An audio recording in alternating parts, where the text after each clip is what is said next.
Hello, and we arrive at our last theory video for this further matrices topic in Extra Pure.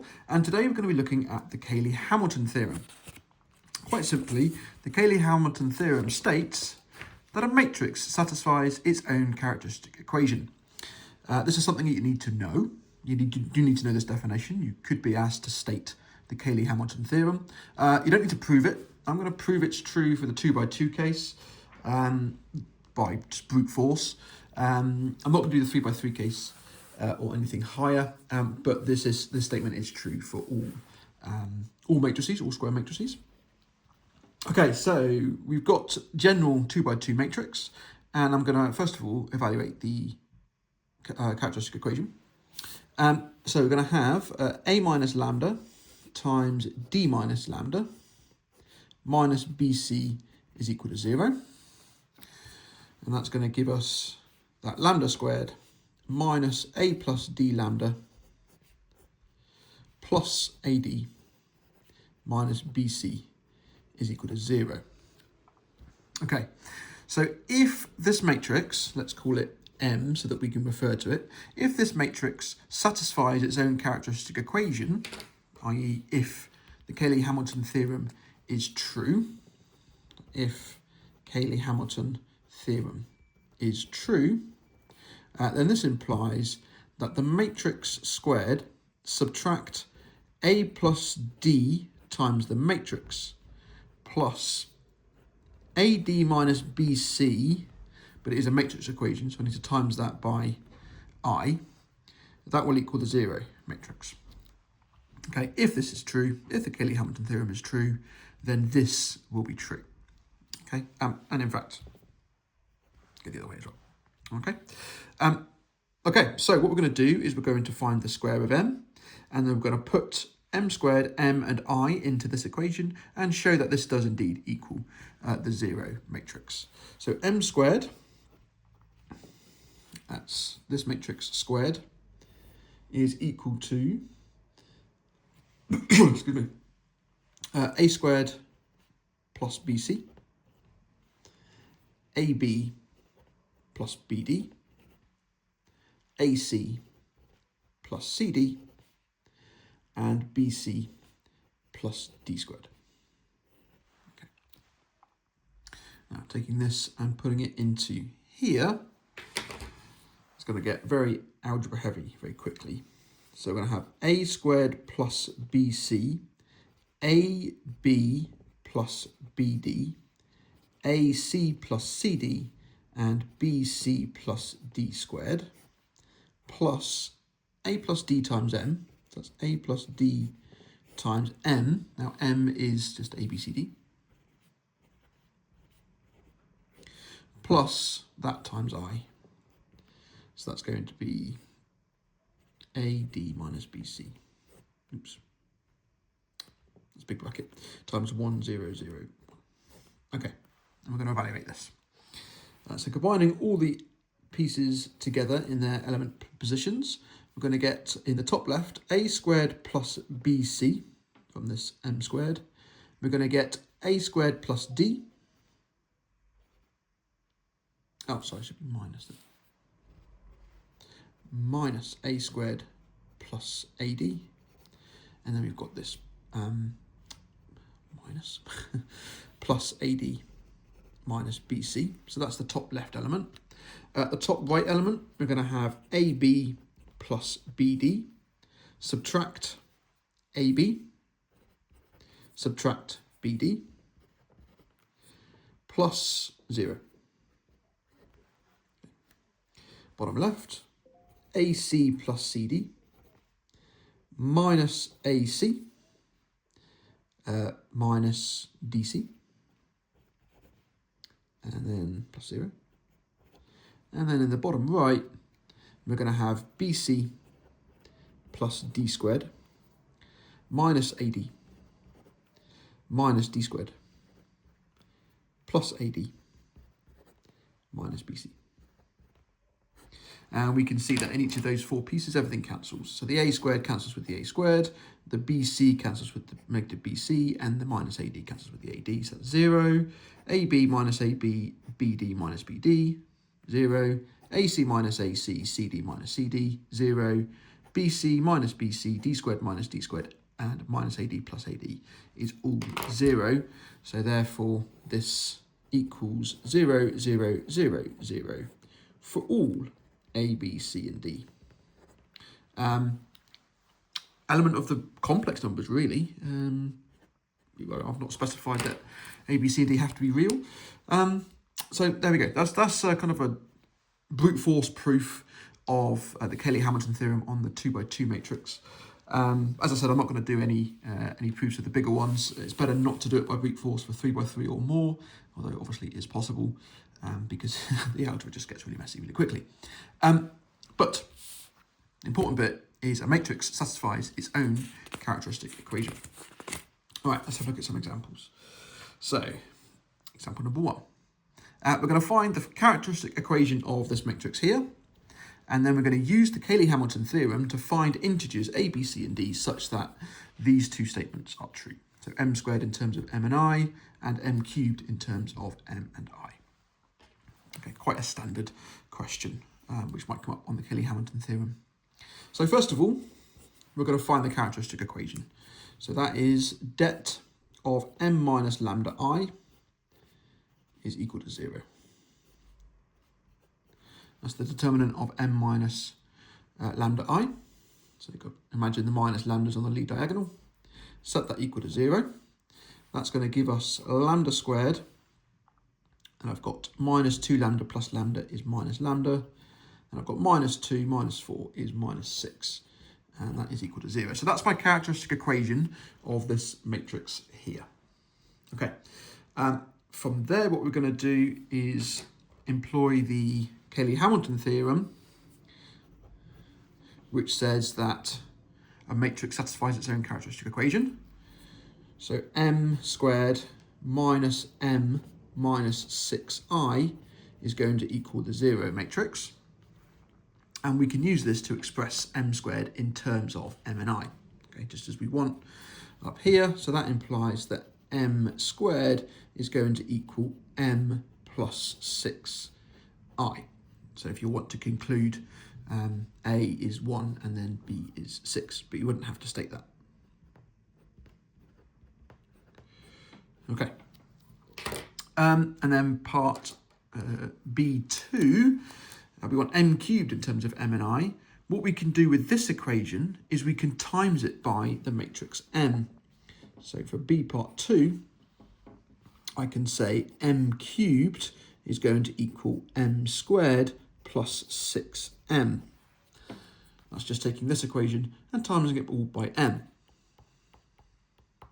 Okay, now matrix multiplication is distributive, so I can just apply it to each of those terms there.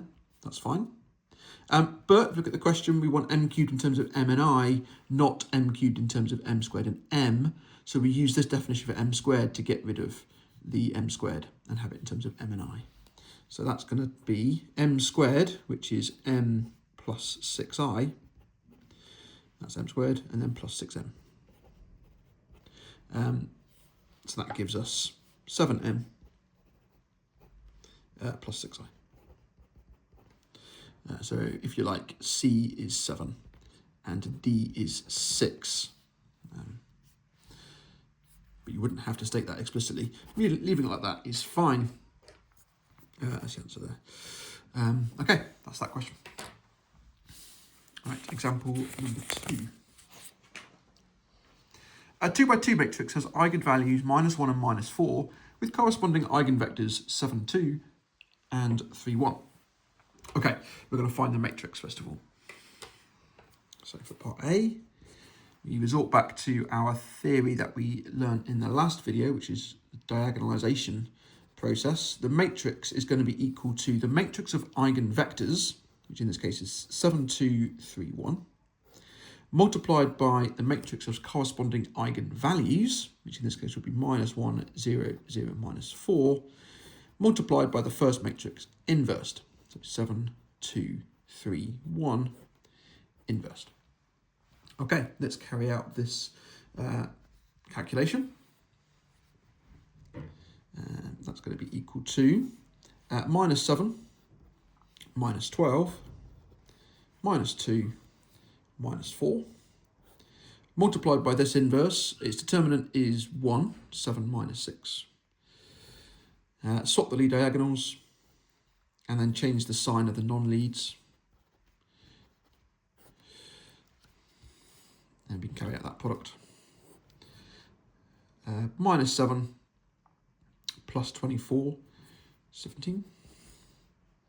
21 minus 84, minus 63. Minus 2 plus 8 is 6. And then 6 minus 28 is minus 22. Excellent. Right, so that's my matrix. All right, part B, use the Cayley-Hamilton theorem to find its inverse. Okay, so because it says specifically to use the Cayley-Hamilton theorem, I have to use the Cayley-Hamilton theorem. I can't use those rules that I did to find the inverse of this to get to that. I have to use the Cayley-Hamilton theorem. So for part B, we know that a matrix satisfies its own characteristic equation, which is the Cayley-Hamilton theorem. And the characteristic equation is going to be lambda plus 1 into lambda plus 4. And I got that so quickly because I've got the eigenvalues. So all I need is a quadratic equation that has those eigenvalues equal as roots. So that's it. I don't need to do anything fancy with this thing. Lambda squared plus 5 lambda plus 4 is equal to 0. So that's going to tell us that m squared plus 5m plus 4i is equal to 0. And then if I take this equation and times it by inverse m, assuming it exists, which it does, I'm going to get m plus 5i plus 4 inverse m is equal to the 0 matrix. And then I can state that inverse m is therefore going to be negative a quarter into m plus 5i. Okay, so I have used the Cayley-Hamilton theorem to, what's that, minus 4, minus 1. I've used the Cayley-Hamilton theorem to find the inverse. Okay, and that's negative a quarter, and I've got m, it's up here. I'm going to add 5i to it, so it's 5 on the lead diagonal, and that's going to give me 22, minus 63, 6, and minus 17. Okay, there we go.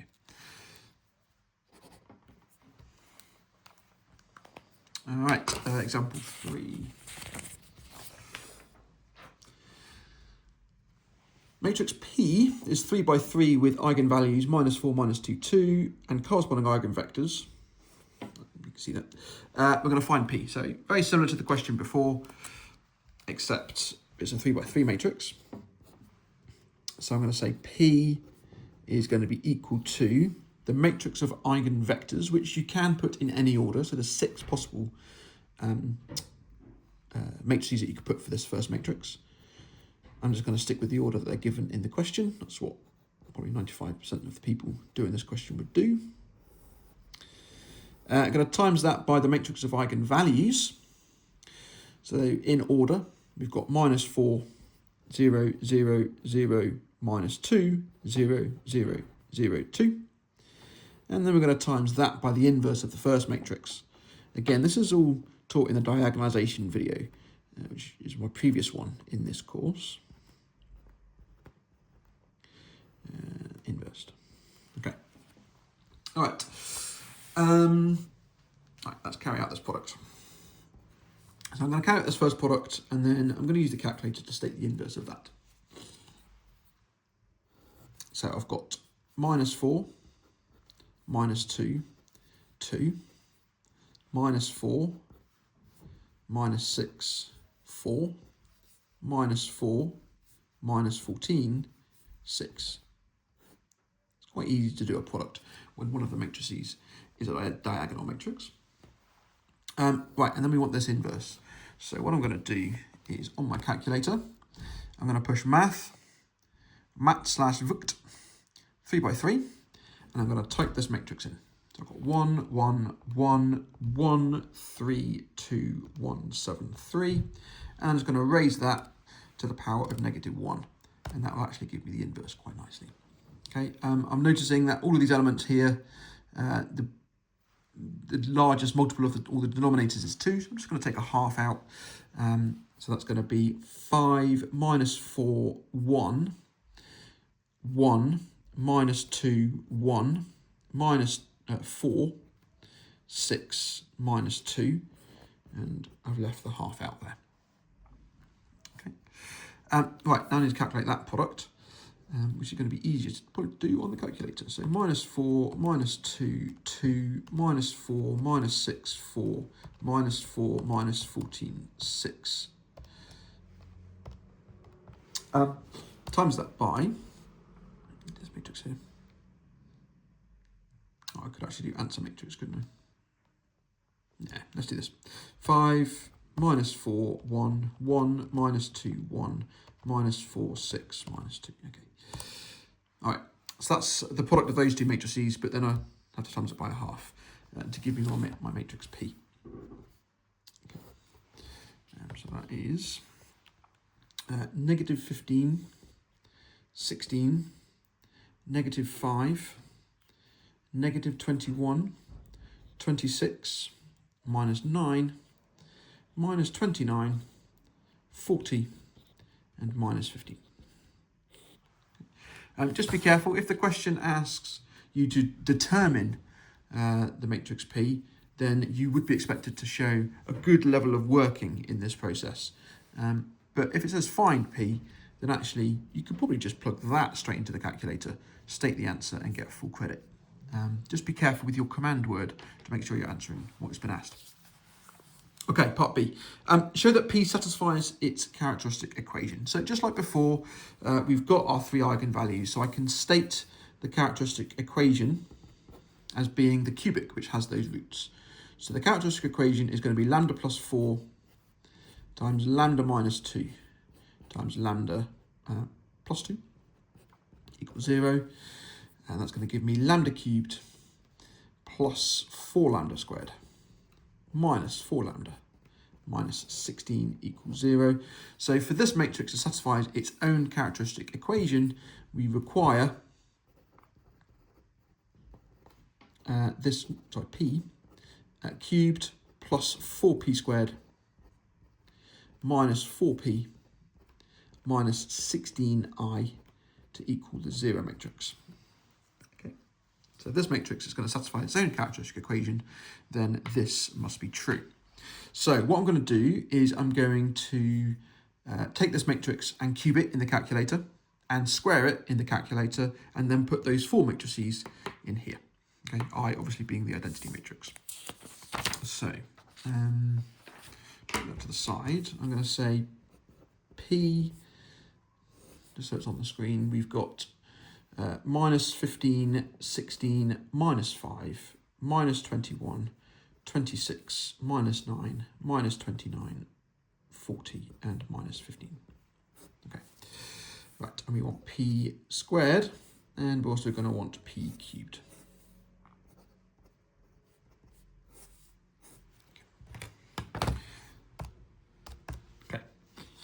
So I'm going to take that matrix and cube it. Right. Yep, I'm going to take the matrix and cube it. So that's the cube of the matrix. So that's going to go in here. So that's minus 180, 160, negative 44, negative 204, 200, negative 60, negative 236, 256, and negative 84. Oops. And then if I take that and square it instead, I'm going to get 34 minus 24, 6, 30, minus 20, and 6, 30, minus 24, and 10. Okay, I'm going to take all those definitions and put them into the characteristic equation, which was P cubed plus 4p squared minus 4p minus 16i, and show that that equals the 0 matrix. So in the top left then, I'm going to have minus 180 plus 4 times 34 minus 4 times negative 15 And then I've also got minus 16. And it's going to repeat that for all of the 9 elements. And because it's a show that question, I'm actually going to put all of this down in my answer so that they can see what I've done. But then I'm just going to state it equals the 0 matrix. So 160 plus 4 times negative 24. And then minus 4 times 16 plus a 0. Minus 44 plus 4 times 6 minus 4 times minus 5. In the next row, got minus 204 plus 4 times 30 minus 4 times negative 21. In the middle, I've got 200 plus 4 times negative 20 minus 4 times 26. And then don't forget the 16 for this part, because it's in the middle. Minus 60 plus 4 times 6 minus 4 times minus 9. And then on the bottom row, I've got minus 236 plus 4 times 30 minus 4 times negative 29. 256 plus 4 times negative 24. And then minus 4 times 40. And then finally, in the bottom right, we've got minus 84 plus 4 times 10 minus 4 times negative 15. And then I've got the minus 16 there as well. Okay, so that's all the calculations. And if you run any of those elements through the calculator, so I'm not going to do them all. Let's do this one, for example. They'll all come out to be 0. Minus 4 times minus 9. There you go, 0 element over here. And you can do that for all 9. And we'll end up with 0, 0, 0, 0, 0, 0, 0, 0, 0. And then conclude, therefore, P satisfies its own characteristic equation. All right, that's it. That's what the question asked us to show. Okay, right, one final example before we finish. We've got a 3 by 3 matrix R. We've got its eigenvalues. We don't have its eigenvectors. And we're going to state the characteristic equation of R. So part A, you've got the 3 eigenvalues. So the characteristic equation is going to be the polynomial which has those as roots. So we can see we've got 1 twice, and then we've got -1. So that is the characteristic equation. Multiplying out the brackets might be a nice thing to do so that we can recognise it as a regular cubic. So it'd be lambda cubed minus lambda squared minus lambda plus 1 is equal to 0. Okay, that's the characteristic equation. Part B. State the Cayley-Hamilton theorem and use it to express inverse R in terms of I, R, and R squared. Okay, this could be asked, so you do need to be able to state the Cayley-Hamilton theorem. So the Cayley-Hamilton theorem. Quite simply, a matrix satisfies its own characteristic equation. Okay. Use it to express inverse R in terms of I, R, and R squared. So we know that this is the characteristic equation, even though we don't know the eigenvectors, it doesn't matter. It's only the eigenvalues. So we know then that R cubed minus R squared minus R plus the identity matrix will equal the 0 matrix. And we can use that to express R cubed, R to the minus 1 in terms of R squared, R, and I. I'm going to do that by timesing by inverse R. So that's going to give us R squared minus R minus I plus inverse R is equal to 0. And therefore we can conclude that inverse R is going to be equal to I plus R minus R squared. So, okay, so that's the inverse matrix. In terms of I, R, and R squared, even though we don't know what the matrix is. That's always going to be true because of the eigenvalues that we've got. Okay, and then part C, give a possible matrix R which has these eigenvalues and state what transformation it represents. So you've got to really think carefully about what eigenvalues do. What are they? And eigenvalues are the multiplier of the eigenvectors. So the fact that we've got two ones implies there's two directions which don't even change under this transformation. The other one is a -1, which is a complete reversal. You should recognise these as a reflection. Now, there are other transformations which will have these three eigenvalues, but in three-dimensional space, every reflection matrix will have those three eigenvalues. The two ones will correspond to eigenvectors which are on the mirror plane, and the -1 will correspond to an eigenvector which is perpendicular to the mirror plane. Everything on the mirror plane doesn't move, and everything perpendicular to the mirror plane will be reflected, will ping through the origin. You should be able to recognise that for this course. So we just need a reflection matrix. And you need to know some reflection matrices in 3 dimensions for your regular core pure. So just stating any of those would be absolutely fine. So we could have, for example, 1, 0, 0, 0, 1, 0, 0, 0, -1. This is going to be a reflection in the XY plane, for example.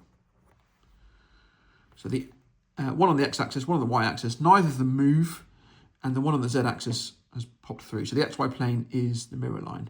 And of course you could have any of those three as -1. I just chose Z.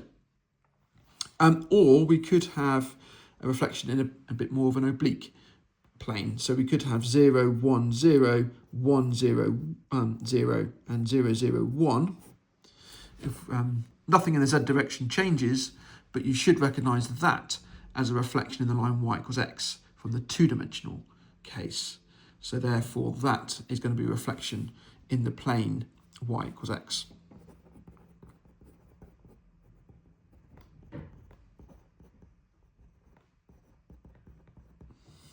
Okay, there are many other examples that you could give, but those were two that I thought were fairly obvious. That's it for this video. I have one video left on this course, on this chapter of this course, where we're just going to look at two fairly big matrix questions,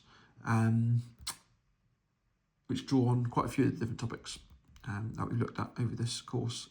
But yeah, thanks very much for watching. I hope you found this chapter useful, and yeah, we'll move on to recurrence relations next.